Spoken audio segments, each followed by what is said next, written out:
Hey, everybody. Welcome to Relish This, the nonprofit marketing podcast. I'm your host, Stu Swineford, and I'm one of the co-founders of Relish Studio. We are a digital marketing agency committed to helping nonprofits thrive. My guest today is Eileen O'Rourke, who is the executive director at GoFarm, and they are a really cool organization in the Golden, Colorado area that serves a lot of the kind of Denver zone, and they bring a few things to the table. One is healthy, affordable food, locally grown food, and then they also have a program that helps farmers in their ability to produce that kind of food. Eileen and I talked a lot about GoFarm in general, as well as I think one of the bigger takeaways was this idea around escalating people's engagement from a one-time donation to a multiple-time donation, and being able to spread your revenue out over the course of, say, a year by encouraging donors to participate more than one time a year. As we're coming into giving season, everyone's focused on this end-of-the-year giving, which is great, but there's some other opportunities there, and Eileen and I talk about that a lot. I hope you enjoy the show. Here we go. I have Eileen O'Rourke on the show today. She's the executive director of GoFarm Colorado, and I'm also on the board of GoFarm Colorado. So we should have some really fun things to talk about today. How are you doing today, Eileen? I'm doing great, and I appreciate the invite. I love talking about the GoFarm story. My pleasure. Well, let's just hop right in with the GoFarm story, and I would love to give our audience a little bit of a peek into how GoFarm was created and the mission and how you guys are doing. All right. So I think it probably goes back a couple decades, because I had a pretty established career as an environmental consultant. And I was mostly getting paid to look at land use impacts with various climate change scenarios. And so that was back in the 90s and early 2000s. And it was a really important foundation for me, because I noticed the significant footprint that agriculture has on our landscape. And our natural resources. And at some point in my early 50s, I really started getting disillusioned with being the naysayer, putting out the message of, how critical it is for us to address climate change. And in part, I think the messaging was kind of off. But where it put me was in a place where I wanted to stop defining the problem and being part of the solution. And so that's when I took a step back and really started looking at what do we need to change in our agriculture and food system in the country to make a difference. And I researched local food systems, and specifically around the country, and learned a lot. Ended up landing in Colorado, where I was living, and wanted to really also do something to impact my community.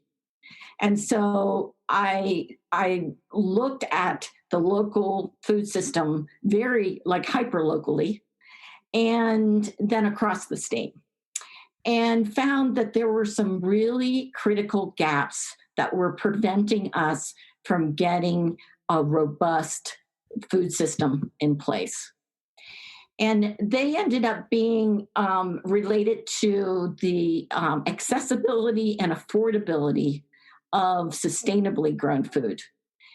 And that's so important to me, right? That because really in the end, it's all about healthy bodies feeding, or a healthy planet feeding healthy bodies and a healthy community, okay? So that's, of course, where I started. And when I say sustainable grown food, it's food that is in fertile soil. So really the focus is on growing the soil as opposed to cash crops or trying to grow for the production rate as opposed to growing for the nutritional rate. Okay? Right. Well, and there's a sustainability issue there as well, too. Yes, it's huge.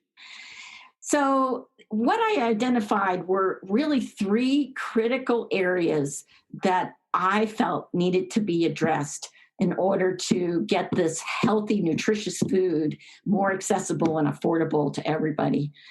And I can remember the first time that I went to Whole Foods back in the 90s.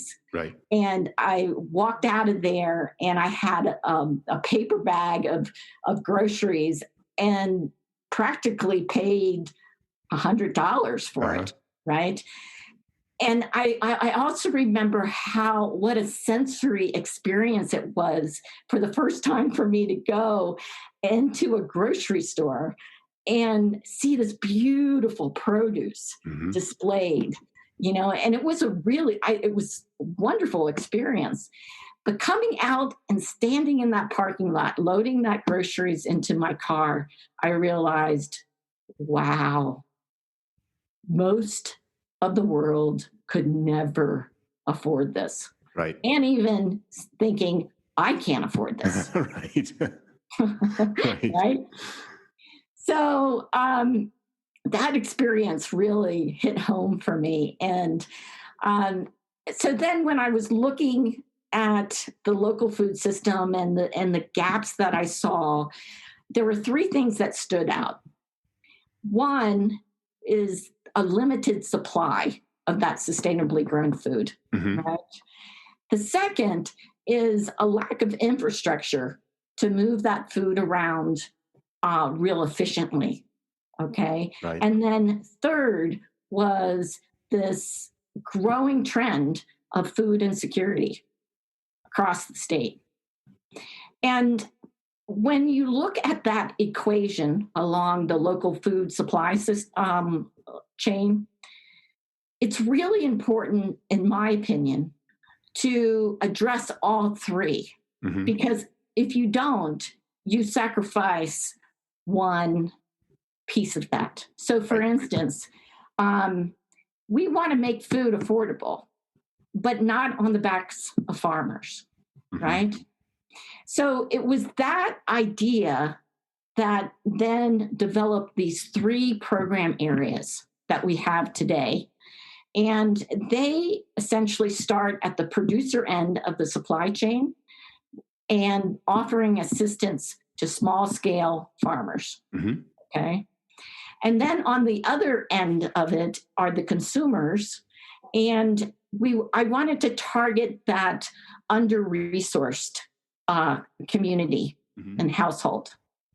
And then what kind of bridges, and that's our community food access program. Right. And then what bridges those two is our local food system, which really is building the infrastructure needed for that efficient distribution. And we do that through this refrigerated shipping container model. Right. Where the shipping container ends up being like a mini food hub where you have, and it's strategically located so that you reduce the transportation for the farmer to drop off the food, these little mini hubs. And then it's also conveniently located in communities so that they can come and pick up their food. Right.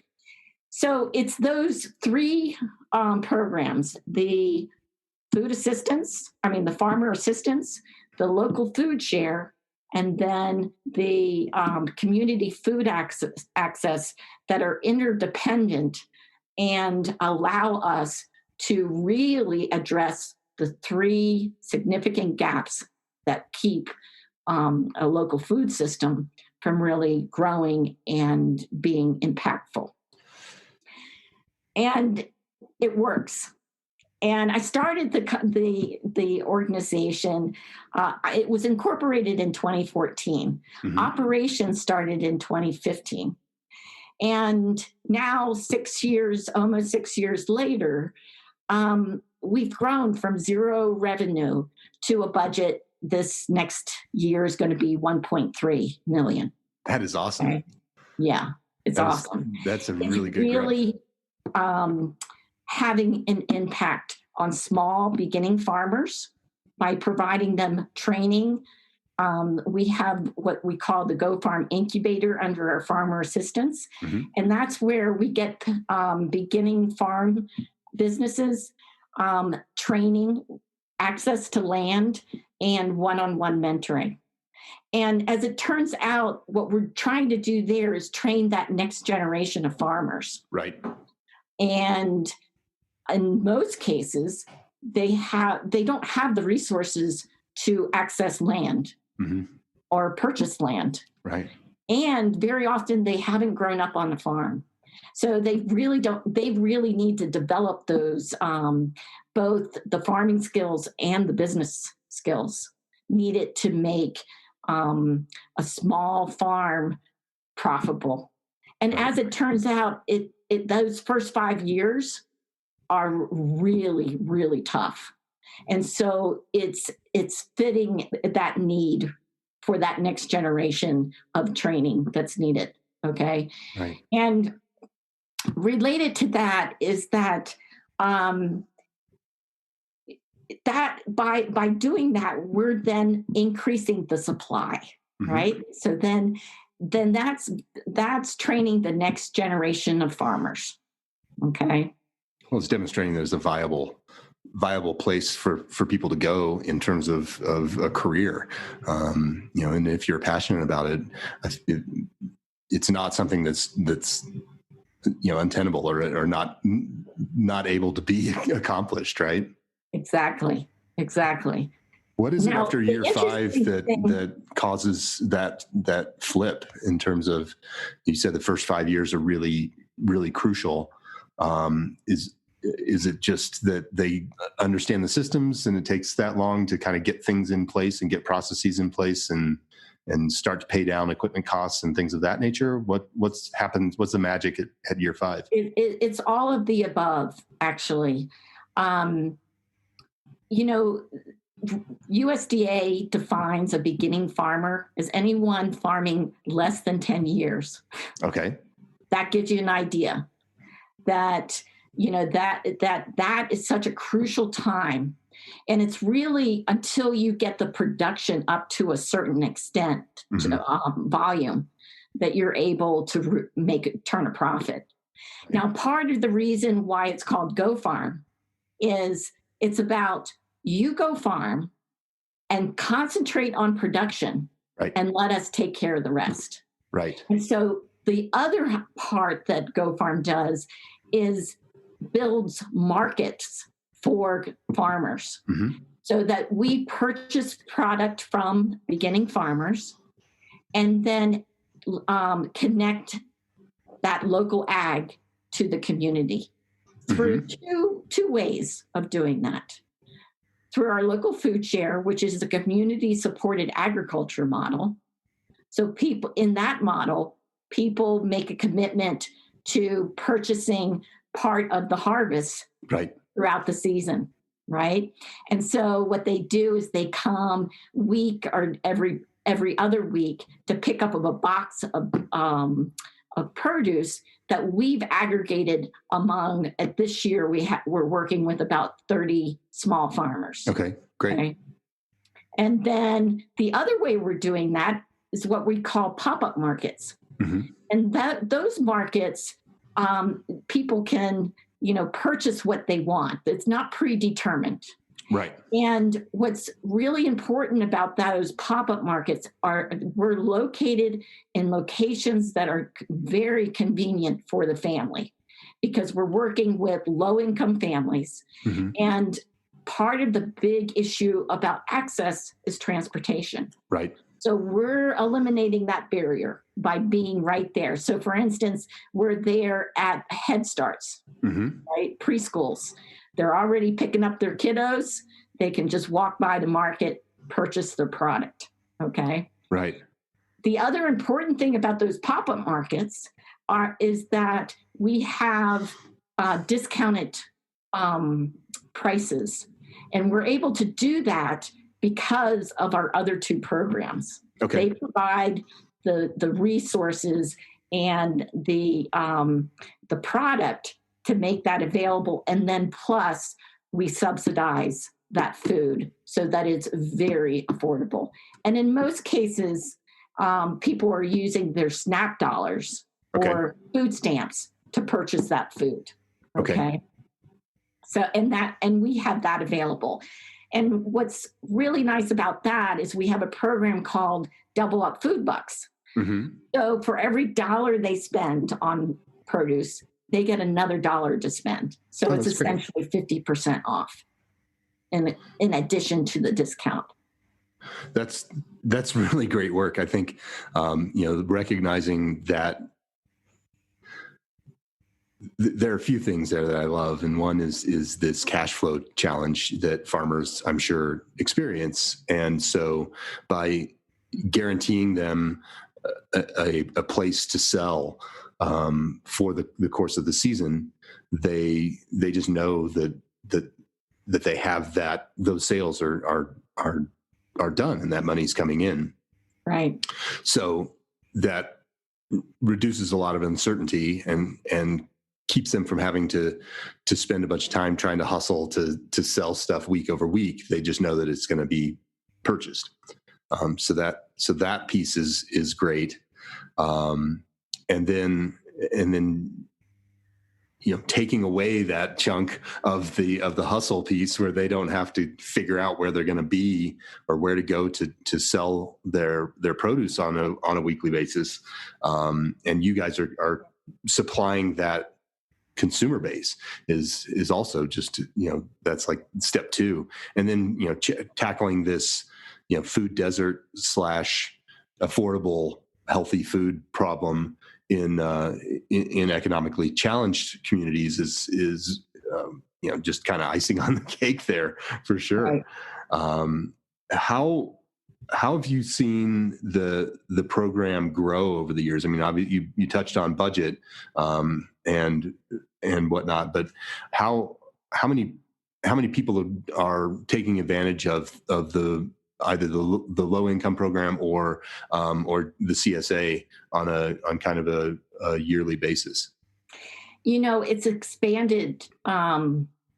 It's doubled pretty much, not quite, but almost doubled every year in terms of participants, either in terms of trainees, and we have 3 different tracks: apprentices, externs, and interns. Mm-hmm. Or in terms of number of shareholders or households. Mm-hmm. This particular year has been remarkable because what we've seen with COVID has been a huge need on the 2 ends of the supply chain. Right. Producers, what happened with a lot of our small farmers is that their farmers market channel mm-hmm. or selling to restaurants stopped. Sure. Yeah, I could see the restaurant being a real challenge. They relied on GoFarm to purchase the product. Okay. And we have really good testimonials of farmers that have survived because we've been around. That's this great. Year. What's interesting is when COVID was first starting and we really didn't have a good handle on the impact yet, we had this coming of the minds and the staff and just like, okay, what is it? What is it that is our responsibility here? Right.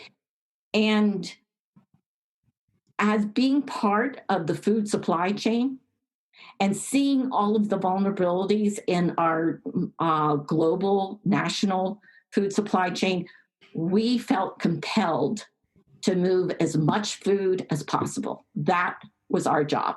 Okay. Mm-hmm. And that is what we've done.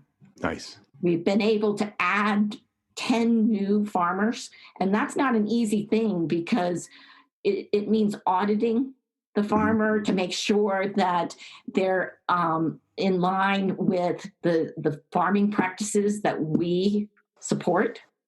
Okay. And it hasn't been easy for the farmer because on top of COVID, what has happened is that they've had to deal with natural disasters. We've had one farm out in Boulder County that had the issue related to losing all of their restaurant customers. They had to redirect the water that they were using for their crops for fire mitigation. And on top of that, they were evacuated. And with all of that was just one farm's challenges. Wow. For this year. And there are stories and stories of resilience with these farmers. It's just been absolutely mind-blowing. So I say we've done that, but we couldn't do that without the resilience of these farmers. Sure. Well, farmers historically pretty resilient people for sure. Yes. And, this is a historic year for Colorado, especially in the agricultural world. Yeah, for sure. Right? So, this was no small feat No, that we were able all. to even get through it. The other thing that we did is we extended our growing season by 12 weeks. Okay. Normally it's a 20-week growing season, but we were like, our mission was to move as much food as possible. Right. And that meant that we added on 6 weeks before the season and 6 weeks after the season, typical season. And just being really creative about how we could keep moving food during that time. Right. Well, that's fantastic. So obviously your goals in 2021 are to continue to grow and to continue to positively affect more people and more farmers and get more healthy food to more people out there. What are the biggest challenges you see coming up in the next the next cycle? That's hard for anybody to predict right now, but I can tell you that the other big thing that we saw change this year was double the number of people who are on SNAP or food stamps. Right. Come to our markets. Okay. So that I should say more than doubled. So that gives you an idea of the need out there. Right. With the farmer and then with the consumer. I would say that one of the positive things that I saw coming out of this year was an increased appreciation for having healthy food available. That people knew were supporting their local farmer, their community. That it was more than about just feeding their family nutritious food. It was about supporting their farmer and their neighbor that, we saw households that would never qualify, as vulnerable, come to our markets. And so how did that affect your revenue in terms of if you're distributing more in that discounted frame? So a lot of what we do is grant supported. Okay. But what grants don't do is they don't pay for the indirects. Right. And so all of the support that the organization needs in terms of functioning, that can't be written into a grant budget. Right. that's where we're on a shortfall for this year. Right. But we felt compelled to respond. And so the big effort right now is to end the year really putting out the ask. Right. Because, if someone's listening to this podcast right now, yep, they're a consumer or they're a farmer, right, or they're, and they care, right? Right. And if not everybody's able to give, mm-hmm. but there's some of us who are, and we've got to give generously, especially at this end of year, right? Because for nonprofits in particular, that sets the budget for the next year, right? And it impacts, what we can do next year. I would say to answer your question, 2021 is probably going to at least look like 2020. Right. And then we could maybe tag on just a little increase that we have experienced every year. Right. Okay. Right. So we're in for some continued challenges for sure. Well, so there are a few things that come to mind in terms of how to tap into and motivate those people who may be able to give a little bit more. Yes. And again, it comes down to some cash flow stuff for you and predictability. So transitioning people who normally would do once a year bigger give into a recurring model, I think is an important thing to try, because even if it's a 1-to-1, certainly getting money in the bank now is great, but getting somebody to commit to a longer term play with you guys can create some opportunities for you to have some cash flow insights as the year goes on.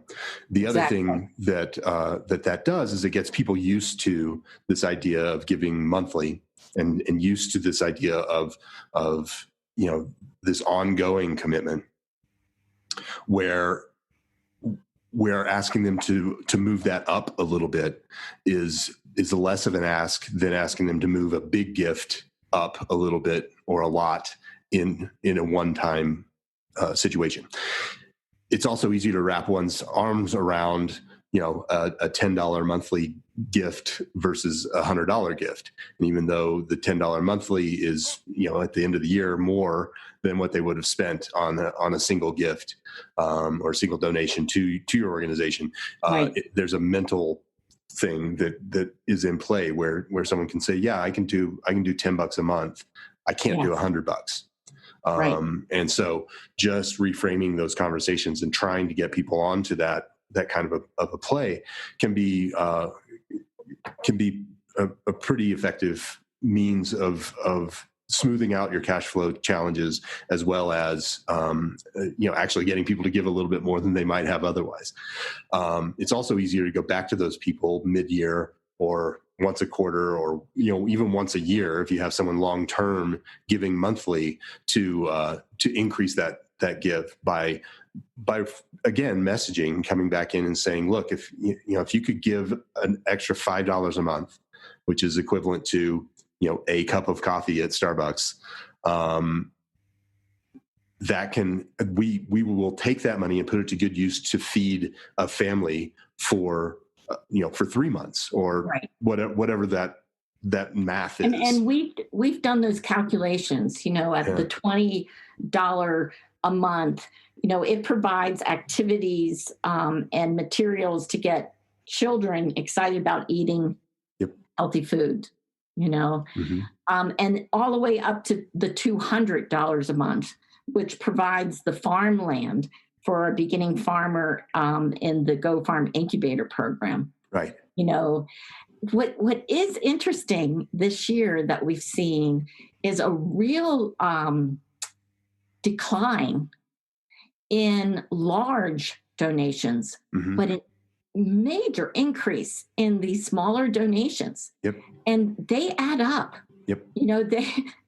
It's amazing because, normally we go into the end of year still needing to raise about 40% of our donation goals. Yep. And this year we still have that goal because of the number of the donations we received throughout the year, which it's a real testament to, those of us who don't have a whole lot of resources, but we're willing to put that $20 a month in, Right. Right.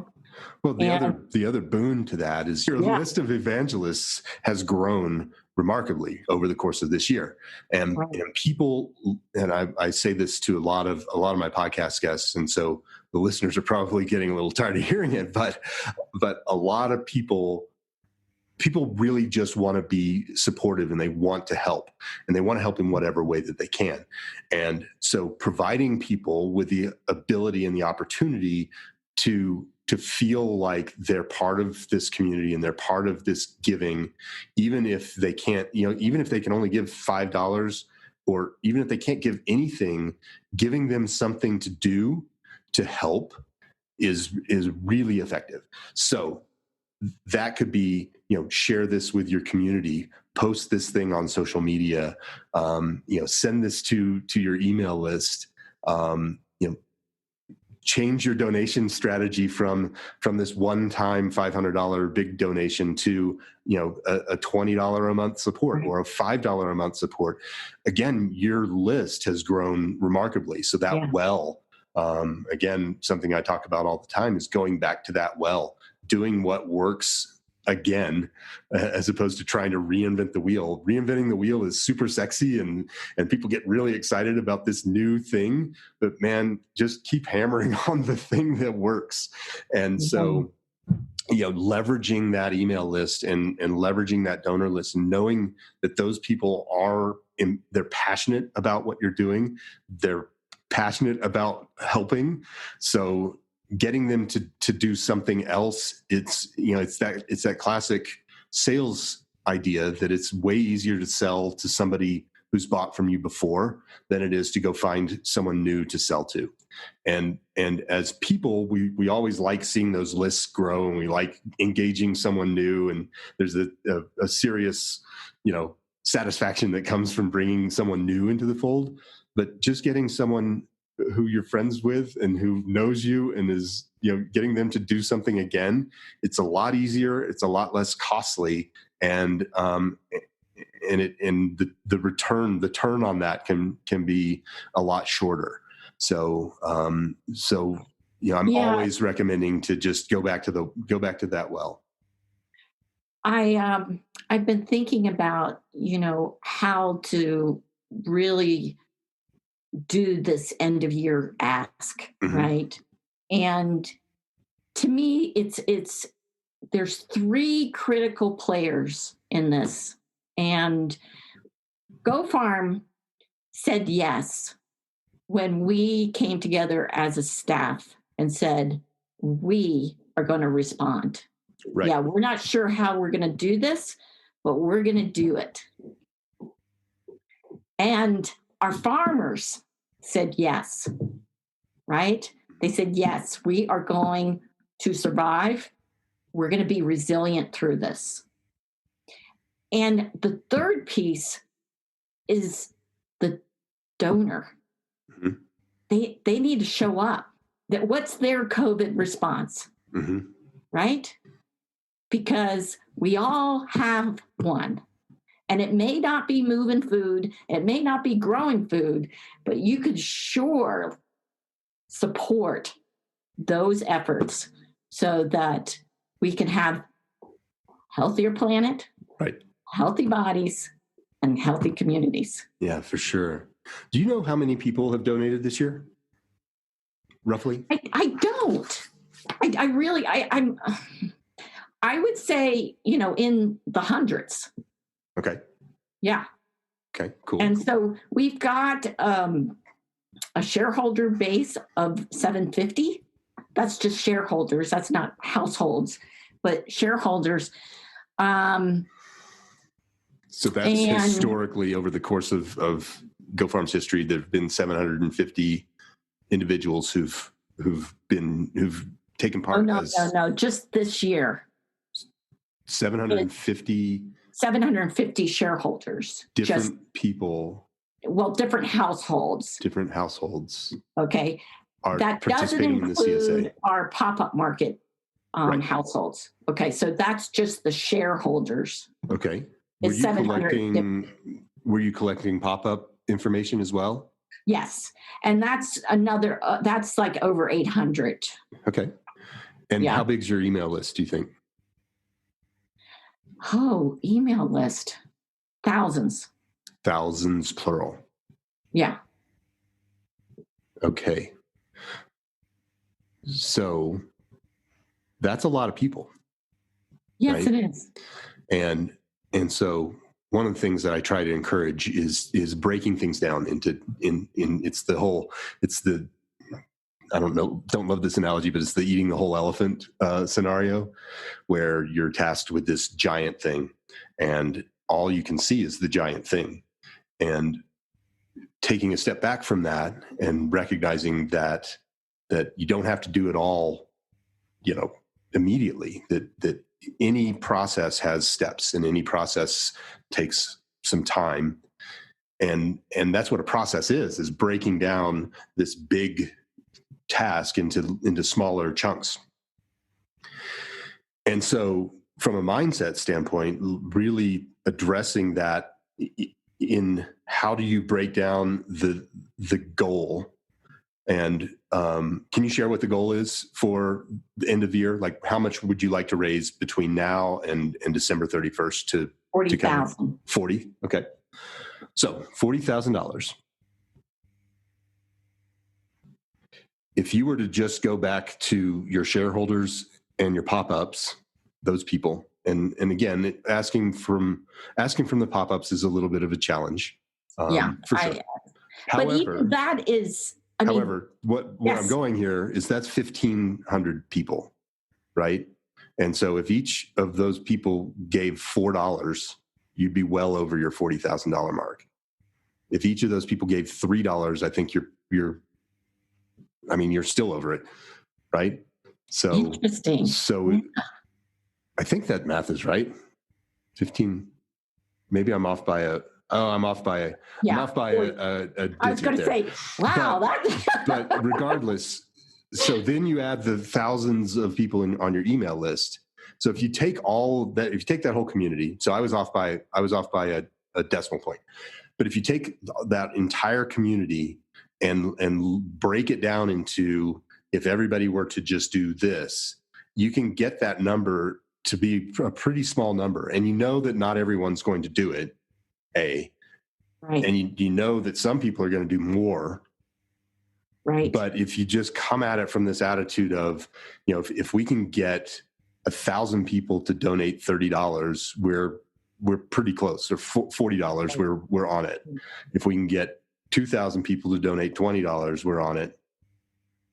What's interesting is this year I had the experience of being coached by a fundraising consultant, right?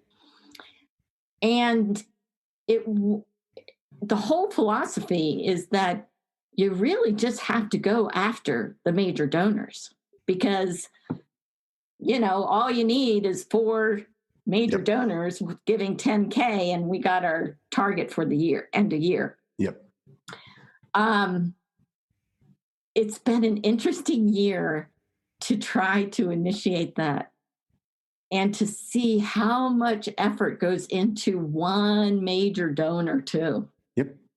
And that it's I can't explain it, but there's people who have it are really reluctant to let go of that resource right now in this year. Well, there's a lot of uncertainty. And that's where this diversification of revenue sources is key.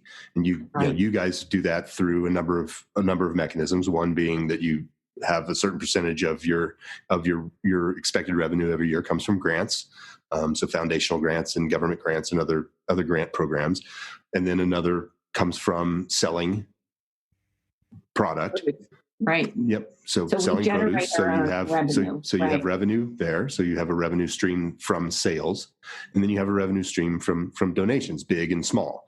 And I would tier those at least three ways: being individual donors, small individual donors, major individual donors, which could be any number, right? Whatever major means for GoFarm, and then corporate donors as well. So what I would, and then you can escalate people, so you can try and level people up. So you can try and get someone to go from a small individual donor to a bigger individual donor, or put another tier in there, a small single individual donor to a small recurring individual donor to a larger donor of two different types there. Then you can try and escalate that donor list from individual donors to corporate donors. So get some of these people who are passionate about GoFarm to get their businesses involved on a corporate level. So now you're getting $500 to $10,000 donations from corporations, businesses, right? And all of a sudden you've diversified that income over within the donation space. You've created a whole bunch of different tiers and a whole bunch of different ways to elevate and escalate people from one tier to the next tier. And so, just coming back there, and then again, going back to that well and looking at the individual donors that you have over the year, which you said was in the hundreds, just, if you can get them to each of them to give, $5 or $10 here at the end of the year, if you can get each of them to give $5 or $10 a month here at the end of the year, even if it's a small amount, like you said, you're just chipping away at it. Yes. And yeah, it's a lot harder to go get someone to become a super donor of $10,000 or more. That takes a lot more effort and a lot more time. So recognizing and looking at what the trends are this year, and enabling and adjusting. Yep. Just enabling those trends to, just say, okay, here's the trend. Let's go after it. Yeah. I like that, Stu. That's really, yeah. So if I were to be pushing hard on this, this cycle, and particularly this end of year, we have Colorado Gives Day, which is December 1st. 8th. December 8th is Giving. So Giving Tuesday is the 1st then? Yeah. Okay. No, Giving Tuesday is Colorado Gives Day, and that's the 8th. I could have sworn it was the 1st, because isn't it the first Tuesday after Thanksgiving? The 2nd. Second? Oh, no. Let me check for sure. But I know for sure it's the 8th, but I don't know if it's the 1st or 2nd. Okay. Well, this episode's going to drop on the 1st. So anyone who's listening. Yes. So it's the 8th. Okay. So December 8th is your big day. Right. Okay. This is a giving season. So I wouldn't stop my efforts on the 9th. I would, even if you don't get them to hop on board on the 8th, I would continue to press, because it's not over. And yeah, there's some matching things, and there's some, this is a big push for that date, but ultimately, the people can participate when they're ready. So, getting people on board with that. Really go after these micro donations, because that seems to be the trend this year, and try to extend those micro donations to this idea of monthly giving would be the three of the things that I would lean on pretty hard. And then the last component being, look, we get it. This has been a weird year, and a lot of people aren't able to give right now. If you can give later in the year, we'd love that. If you can share this today with your friends and family and networks and social and all of that stuff, and provide easy opportunities for people to do that. It's really noisy this time of year too.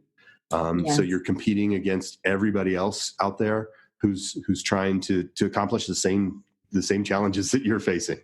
But ultimately making it easy to get that message out there is a core component of that last piece, which is, I still want to help. I can't help financially. Can I volunteer? Can I get the word out? Like, just enabling people to be able to feel that amazing feeling of being able to help somebody is going to be pretty key.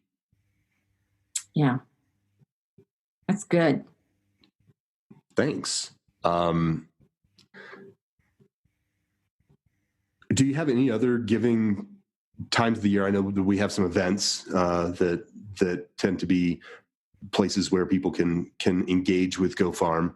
Are there any other things coming up later in the year? Well, there was some thought of a benefits concert. Okay. But, again, it would have to be virtual. Mm-hmm. And when we calculated the level of effort to do something like that, and what we anticipate having in donations for like an hour concert interjected with, marketing pitches, Mm-hmm. right? Mm-hmm. We didn't think it was going to be worth our time, Gotcha. unfortunately. Gotcha. Yeah. Well, those are certainly the calculations to make. Right. You have to address what the cost benefit is on everything. One thing that has come up a number of times is, again, this idea of people really just wanting to help. And there are, potentially people out there that are influencers or celebrities or those types of people that are not able to do the thing that they really enjoy that much. And right now, if you're a musician and you really like giving shows, but that's not a fantastic option at the moment. If you're, sports were hit pretty hard, particularly early on. And there were a lot of guys and gals sitting around, wanting to do something. And so figuring out maybe some people who are, so I know that we've had, kind of some semi-local celebrity chefs engage with GoFarm in the past for the harvest dinner. Mm-hmm. But going to people like that who maybe their restaurant isn't doing as much business, so they have some spare time, and leveraging that time, and leveraging that time coupled with that desire to assist, and get creative around what that kind of thing might look like. So I can't remember the chef that did our harvest dinner this year. Chris Medved. Yes. So maybe coming up with ideas on how to have invite-only webinars where you bring people together and see if Chef Chris would be willing to teach people how to do a dish that might be. That's an awesome idea. Doing that every month, it allows him to publicize his restaurant, to a group of people. You could open it up, but essentially, don't even ask for donations up front. Just at the end, say, if you found this valuable, we'd love to have you donate, or blah blah blah. And so it's like, give what you can. That reduces a few things for sure, and then record that material, and that then can be reused. So you could build up this bank of how to do XYZs. So right, those might be a few things to think about. I like it. Awesome. Yeah. So I like to ask two questions. That went super fast. I'd like to ask a couple questions at the end of my shows. The first is what's a takeaway from our conversation that you think you might be able to act on here, either right at the end of the year or as a go forward idea? I liked your, pulling it together that look at the trends and go with the trend. And that, yeah, why try to fight that? Like use that to strategize. And so I've still been pushing, even though in my head I've been understanding that, major donors are not showing up. I still don't want to give up hope. So there's still a lot of level of effort that's going in that direction. But what if I redirected that energy I'm putting into what you're saying? I really like the emphasis that you're giving to monthly reoccurring. I think that rings true. It really helped me to hear the numbers when you asked me specifically about, well, how many donations do you get? And what's your community? What's the size of your community that you're asking? That's very telling, that we shouldn't have a problem with this. Well, certainly my math was off there since I failed to be able to multiply effectively. Even at the 40, even with the one magnitude difference, it was an eye opener to. So at that $40 level, I mean, obviously it'd be great to get that before year end, but if you could get someone to commit to doing $4 a month, I know that's $48, and that gets you there. I know. So my math was still wrong, but too off. The other thing that I really like is this webinar idea with the chefs. I think that's something I would want to participate in. Wouldn't that be fun? I think so. Hang on a webinar and see a recipe being built. And yeah, I mean, there's some logistic challenges, but to watch him do his thing, because he's been on public television, and he's good. Yeah, he is. So that's pretty cool idea, Stu. Cool. That's really neat. Well, I would love to see that happen. I think that would be really neat. I think I'm going to put that in play for sure. Yeah, that'd be fun. So the last question I'd like to ask, and this is super, you can get as weird as you want with this, but I like the idea of action. There's a lot of talk out there. There's a lot of people, making plans but never actually doing anything. So for our listeners, knowing that this is going to drop on December 1st of 2020, what would you like for them to do as an action item after listening to the show today?